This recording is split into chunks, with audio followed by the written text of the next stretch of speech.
I'd like to invite Jaya Baloo, CISO of Avast, to join our session. Hello, my name is Jaya Baloo, and I'm the Chief Information Security Officer at Avast.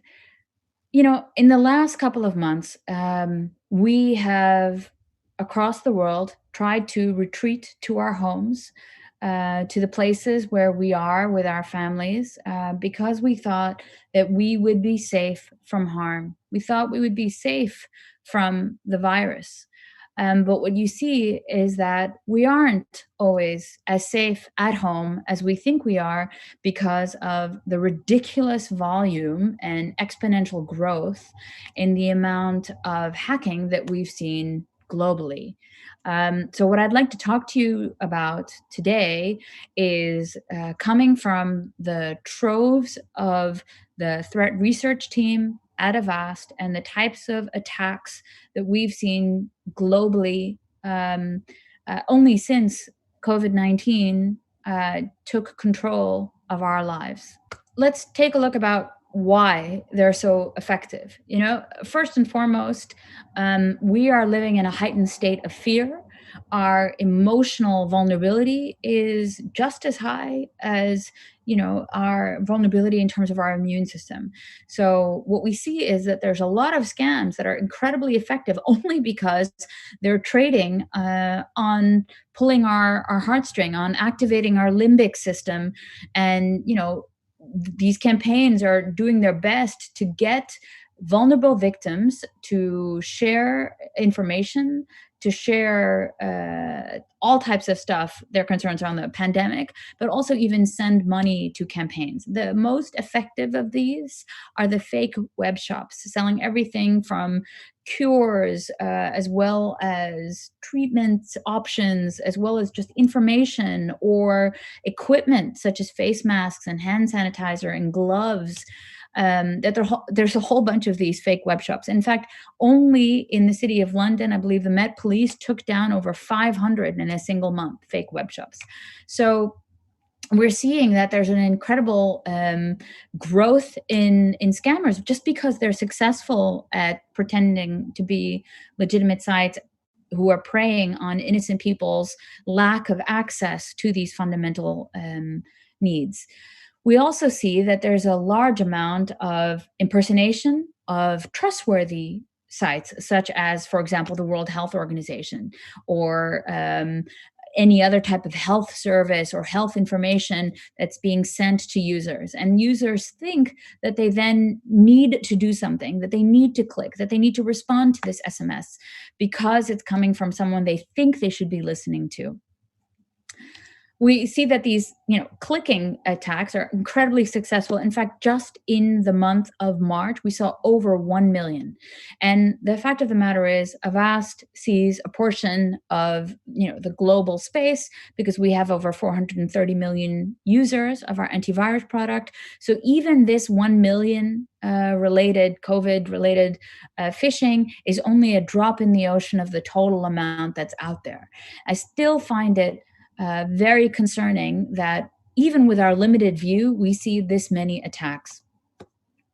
We also see, of course, that, you know, news sites are faked for all kinds of stuff. But we saw one very specific example where a scam web shop tricked more than 10,000 people to visit a site and buy a book for $37, which you can actually get for free if you just search for it online. And what we saw was they were trying to, you know, use different trustworthy brands. They were actually even mimicking YouTube, and they're doing all kinds of stuff to get the users to buy the book. And what we try to do when we see these kinds of things is block the attack or any of these bad advertising or malvertising sites that are promoting or pointing to the book. And speaking of malvertising, this is obviously not the only case. We see tons of malvertising campaigns all over the internet that are actually taking advantage of COVID-19.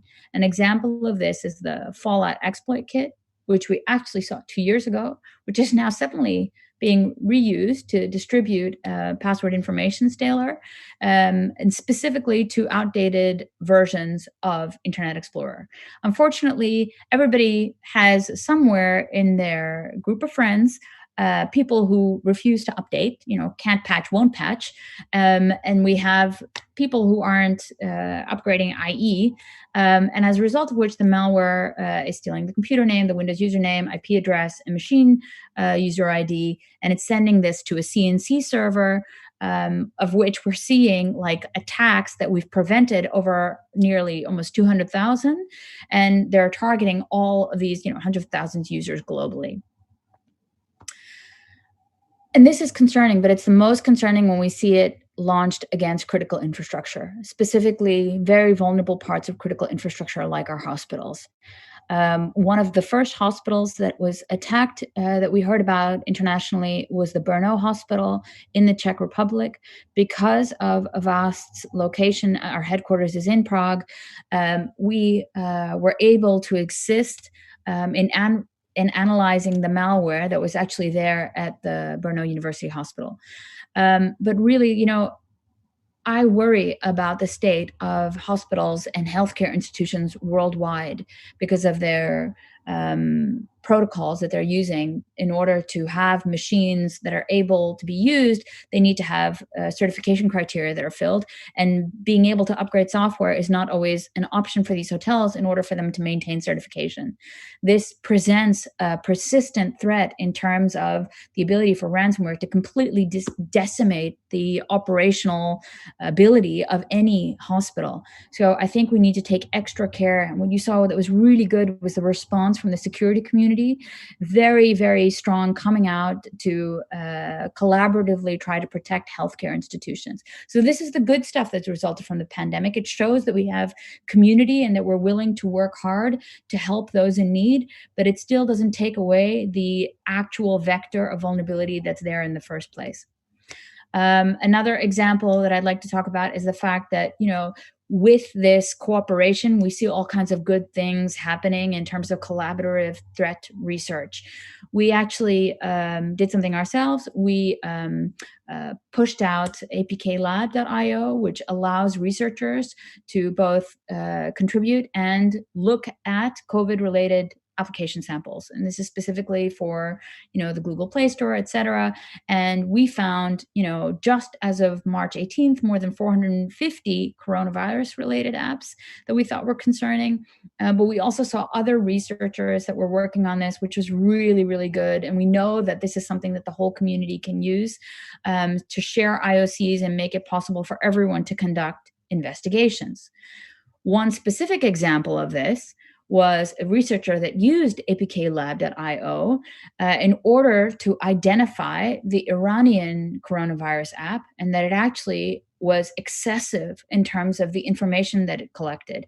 In fact, we initially misidentified it as stalkerware because of, the fact that it sends, precise location, mobile number, gender, name, height, weight, all back to the developer server. So we thought this went way beyond just tracing for COVID-19 purposes, but went further in collecting users' private information. And again, we only found this out because of this collaborative working.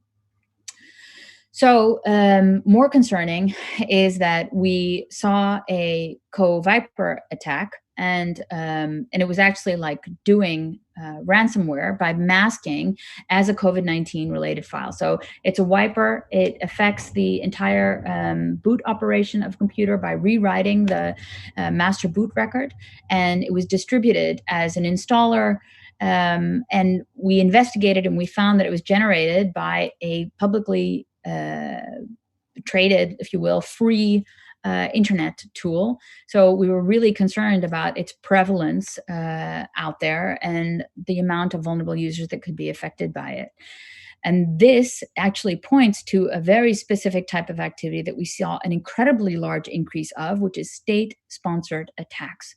I think it's always lucky when you find an APT. You do that maybe a couple of times a year, but we keep seeing so much activity, so much APT activity, specifically in networks in Central Asia. This is one of several that we're investigating at Avast.